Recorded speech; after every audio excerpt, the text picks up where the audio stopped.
Hi Palace fans, this is Billy from Beesotted, the Brentford podcast. You can catch us at prideofwest.london and also on Beesotted on Twitter and Instagram and all sorts of places as well. I spent most of my summer over in Germany shouting on Ivan Toney, who got a few seconds on the pitch, probably a little bit less time than the Palace players who are out there who really did their country proud. I thought Eze and co, like I said to you, they did really, really well. Ivan Toney obviously did his part as well. I was actually really proud of the fact that, listen, England has always sort of taken over or seemed to be taken over by the big guns, as they call them. Players seem to, get this automatic path into England if they're playing for, inverted commas, a big club. So for me, the fact that you've got players like Ivan Toney squeezing his way in there, players like Eze squeezing his play in there. He did play for our local rivals down at QPR. But if you could put that beside you, you've got to see that he is a really good player. We'll probably talk about him a little bit later in this preview. A lot of Brentford fans were a little bit unhappy because they thought our transfer window was zero. There's nothing happening. We signed Thiago last January. We knew that Ivan Toney was very likely to leave.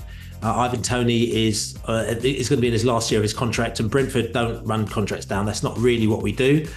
We would have sold Ivan Toney the previous summer when he scored 20 goals. He was just behind, Haaland and Harry Kane as the third highest goal scorer in the Premier League. Had a great season that year, but unfortunately, as we all know, he wasn't able to start the following season because there's a few shenanigans that had taken place, which weren't great for him. Wasn't great for us.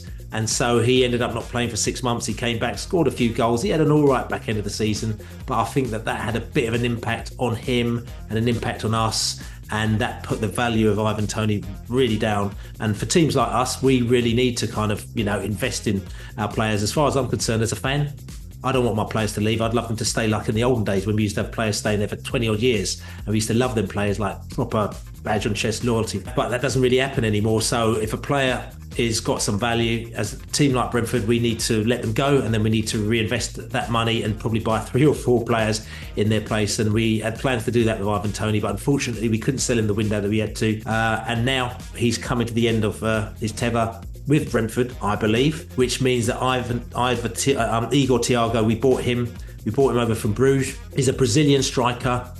He was looking really good, scored a hatload of goals for Bruges out there. We bought him in January, left him out on loan in Bruges. And then afterwards, at the end of the season, we thought we'd bring him back. He got injured back in the season, so he was recovering from his injury. He came back, started the season, rearing to go. Turns up at AFC Wimbledon. I went down to AFC Wimbledon for our very first friendly, played the first half, scored 2 goals. He looked fantastic. We're thinking, right, here we go, Ivan who? And then he didn't come out in the second half. We thought, okay, we were just resting him.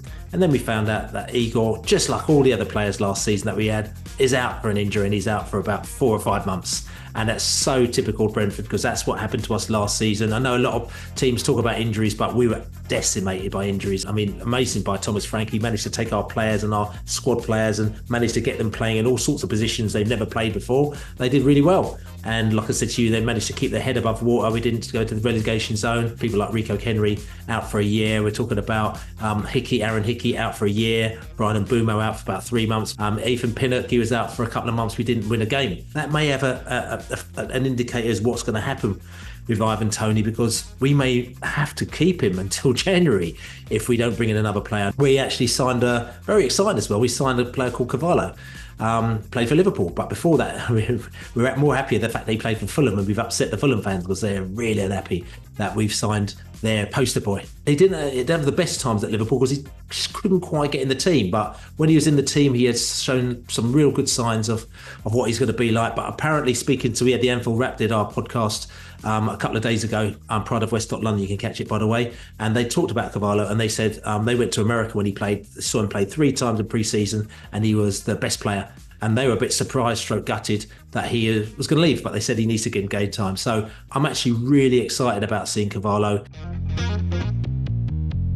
Last season, I thought it was actually a successful season. The fact that we finished, what, 16th or something like that, we finished. And I thought that was successful because the fact that if we can have a season like that, which is so catastrophic with so many players out, we still managed to survive it and still managed to beat Chelsea 2-0. For the third time, we beat them at Stamford Bridge and just have results like that. For me, that was a good season. This season is a transitional season. So we've got players that are going to be leaving, possibly like Tony, players coming in like Thiago, we've got Cavallo coming in, other players coming in, and we've got players who are, did really well for us last season, but we might need to replace or step it up, or we put them down to the bench. We've enjoyed being in the Premier League, but we know at any minute things can go horribly wrong and you can find yourself in a bad position and then you can get relegated. We are Brentford, and so we know that. So we there's no two bones about where we are and where we could be, but we also know we've got a great manager, we've got a good fan base, we've got a good set of players. If the injuries that we had last season come back and they come back in time and they're like they were before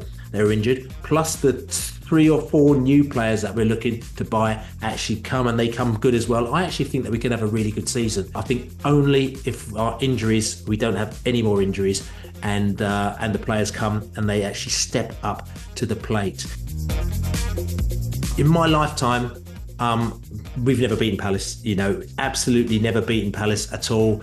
There's been a lot of stalemates recently, then you got one up on us more recently as well. But those are the things that happen. But I'm just thinking that things have got to twist themselves at one stage. And I think with this kind of new, fresh approach, with a few fresh players, some players coming back this season, I'm hoping we're going to come into this game positive. I'm still being respectful because I'm on a Palace podcast, so I'm not going to sit down there and say we're going to absolutely smash you. I know that you've got a great team, you've got some great players, and your manager, he really got you going towards the back end of the season, got you being the form team, and I've got a lot of respect for that, so we need to watch out for you. But I'm going to say that, with Brian and Bumo firing on the cylinders, we've still got Wisa, who's on fire. We've got, Cavallo, who says that he wants to score on Sunday as well. Ivan Toney's going to play because he ain't going anywhere between now and the weekend. He's probably going to be gone by the time you listen to this. If things go right, I think it's going to be a tight 2-1 to the mighty Bees. So listen, thank you very much. I respect you. 5-year plan, great fanzine, great podcast, great blog, great set of football fans out there. Listen, enjoy your Sunday, enjoy the game. The result will be whatever it will be. And then after that, enjoy your season. Thanks for inviting me and having me on.